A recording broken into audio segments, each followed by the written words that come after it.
Hi friends, welcome back to my channel. ನಾನು ನಿಮ್ಮ ಅಶ್ವಿನಿ ಶ್ರೀನಾಥ್. ಯಾರಿಗೆಲ್ಲ ಪಾನಿಪುರಿ ಇಷ್ಟ ಆಗಲ್ಲ ಹೇಳಿ? ಪಾನಿಪುರಿ, ಮಸಾಲೆ ಪುರಿ, ಗೋಬಿ ಮಂಚೂರಿ ನನಗಂತೂ ತುಂಬ ಇಷ್ಟ.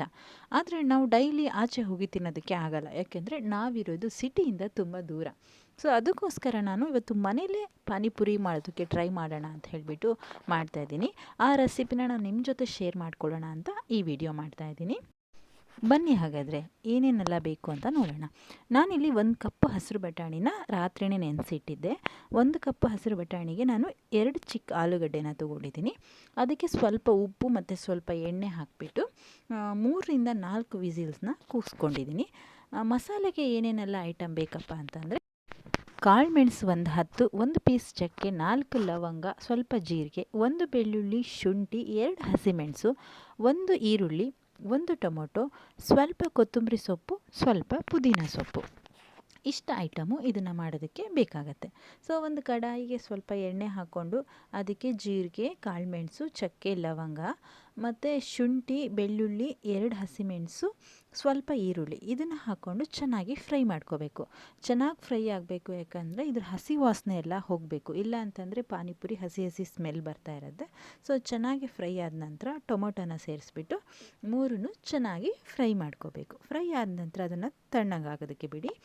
ವಿಸಿಲ್ದು ಪ್ರೆಷರೆಲ್ಲ ಹೋಗಾದ್ಮೇಲೆ ಓಪನ್ ಮಾಡಿ ನೋಡಿ, ಚೆನ್ನಾಗೆ ಬೆಂದಿರತ್ತೆ. ಬೆಂದಿಲ್ಲಪ್ಪ ಅಂತಂದರೆ ನೀವು ಬೇಕಾದರೆ ಇನ್ನೊಂದು ವಿಸಿಲು ಹಾಕ್ಸ್ಕೊಬೋದು. ಸ್ವಲ್ಪ ಹಾಗೆ ಇದನ್ನು ಸ್ಮ್ಯಾಶ್ ಮಾಡ್ಕೊಳ್ಳಿ. ನಂತರ ಈ ನಾವು ಹುರಿದಿಟ್ಟಿರೋ ಅಂಥದ್ದು ತಣ್ಣ ಆದಮೇಲೆ ಇದಕ್ಕೆ ಕೊತ್ತಂಬರಿ ಸೊಪ್ಪು ಮತ್ತು ಪುದೀನ ಸೊಪ್ಪು ಸೇರಿಸ್ಬಿಟ್ಟು ರುಬ್ಕೋಬೇಕು. ಇದಕ್ಕೆ ನಾವು ವಿಸಿಲ್ ಕೂಗ್ಸಿಟ್ಕೊಂಡಿರ್ತಕ್ಕಂಥ ಹಸಿರು ಬಟಾಣಿ ಮತ್ತು ಆಲೂಗಡ್ಡೆನೂ ಕೂಡ 1 ಅಥವಾ 2 ಸ್ಪೂನನ್ನು ಹಾಕಿದ್ರೆ ಮಸಾಲೆ ಕೂಡ ತಿಕ್ಕಾಗಿ ಬರುತ್ತೆ ಮತ್ತು ಫ್ಲೇವರ್ ಕೂಡ ತುಂಬ ಚೆನ್ನಾಗಿರುತ್ತೆ.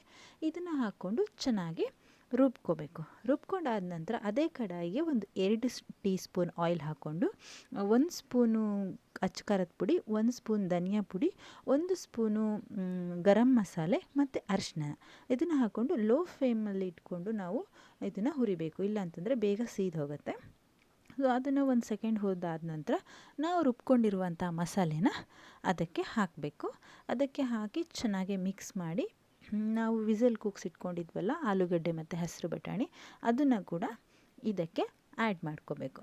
ಆ್ಯಡ್ ಮಾಡಿಕೊಂಡು ನೀವು ಬೇಕಾದರೆ ಈಗಲೇ ಟೇಸ್ಟ್ ನೋಡ್ಕೋಬೋದು, ಉಪ್ಪು ಅಥವಾ ಖಾರ ಸರಿಯಾಗಿದೆಯಾ ಅಂಥೇಳಿ ಟೇಸ್ಟ್ ನೋಡ್ಕೋಬೋದು. ನಾನಿಲ್ಲಿ ಸ್ವಲ್ಪ ಉಪ್ಪನ್ನ ಕಡಿಮೆ ಹಾಕಿದ್ದೆ. ಕಡಿಮೆ ಆದರೆ ನಾವು ಆಮೇಲೆ ಆ್ಯಡ್ ಮಾಡ್ಕೋಬೋದು, ಜಾಸ್ತಿ ಆದರೆ ಏನೂ ಮಾಡೋಕ್ಕಾಗಲ್ಲ ಅಲ್ವಾ. ಸೊ ಅದಕ್ಕೆ ನಾನು ಸ್ವಲ್ಪ ಕಡಿಮೆ ಹಾಕಿದ್ದೆ. ಅದು ಉಪ್ಪನ್ನ ಆ್ಯಡ್ ಮಾಡಿಬಿಟ್ಟು ನೀವು ಟೇಸ್ಟ್ ನೋಡಿ. ಸ್ವಲ್ಪ ಚೆನ್ನಾಗಿ ಕುದಿಬೇಕು, ಇಲ್ಲಾಂದರೆ ಹಸಿ ಹಸಿ ಸ್ಮೆಲ್ ಹಾಗೆ ಬರುತ್ತೆ. ಸೊ ಅದಕ್ಕೋಸ್ಕರ ಸ್ವಲ್ಪ ಜಾರ್ನ ತೊಳೆದಿದ್ದು ನೀರು ಕೂಡ ನಾನು ಅದಕ್ಕೆ ಹಾಕಿದೆ. ಎಷ್ಟು ತಿಕ್ಕಾಗಿ ಬೇಕು ಅನ್ನೋದು ನಿಮಗೆ ಗೊತ್ತಿರುತ್ತೆ ಅಲ್ಲ. ಸೊ ಅಷ್ಟು ಅಂದಾಜಲ್ಲಿ ನೀರನ್ನ ಹಾಕಿಬಿಟ್ಟು ಚೆನ್ನಾಗಿ ಮಿಕ್ಸ್ ಮಾಡಿ ಚೆನ್ನಾಗಿ ಒಂದು 4ರಿಂದ 5 ನಿಮಿಷ ಚೆನ್ನಾಗಿ ಕುದಿಸ್ಬೇಕು. ಅದು ಒಂದು ಕಡೆ ಕುದೀತಾ ಇರಲಿ. ಇದು ರೆಡಿ ಪೂರಿ ಸಿಗತ್ತೆ ನಿಮಗೆ. ಏನು ಕೆಲಸ ಇರಲ್ಲ, ಇದು ತಂದರೆ ಸಹ ಬರೀ ಆಯಿಲಲ್ಲಿ ಕರ್ಕೊಂಡ್ರೆ ಸಹ. ಇದರಲ್ಲಿ ತುಂಬ ಇರುತ್ತೆ. ನೀವು 1 ಪ್ಯಾಕೆಟ್ ತೊಗೊಂಡ್ರೆ ಒಂದು 2ರಿಂದ 3 ಟೈಮ್ಸ್ ಮಾಡ್ಕೋಬೋದು ಒಬ್ಬರಿಗೆ. ತುಂಬ ಚೆನ್ನಾಗಿ ಇದು ಇರುತ್ತೆ. ಸೊ ಇದನ್ನು ಮಾಡಿಕೊಂಡು ಇದಕ್ಕೆ ನೀವು ಶೇಂಗಾ ಬೀಜನ ಹುರಿದಿಟ್ಕೊಳ್ಳಿ, ಮಿಕ್ಸ್ಚರ್ ತಂದಿಟ್ಕೊಳ್ಳಿ, ಈರುಳ್ಳಿ, ಟೊಮೊಟೊ ಮತ್ತು ಕೊತ್ತಂಬರಿ ಸೊಪ್ಪನ್ನ ಚಿಕ್ಕ ಚಿಕ್ಕದಾಗಿ ಕಟ್ ಮಾಡಿಟ್ಕೊಂಡು ಎಲ್ಲನ ಮಿಕ್ಸ್ ಮಾಡಿಕೊಂಡು ಮಸಾಲೆ ಪೂರಿ ಮಾಡಿಕೊಂಡ್ರೆ ಅಥವಾ ಪಾನಿಪುರಿ ಮಾಡಿಕೊಂಡ್ರೆ ತುಂಬ ಚೆನ್ನಾಗಿರುತ್ತೆ. ನಿಮಗೆ ಖಂಡಿತ ಈ ರೆಸಿಪಿ ಇಷ್ಟ ಆಗಿದೆ ಅಂತ ಅಂದ್ಕೊತೀನಿ. ಮನೇಲಿ ಒಂದು ಸತಿ ಟ್ರೈ ಮಾಡಿ ನೋಡಿ.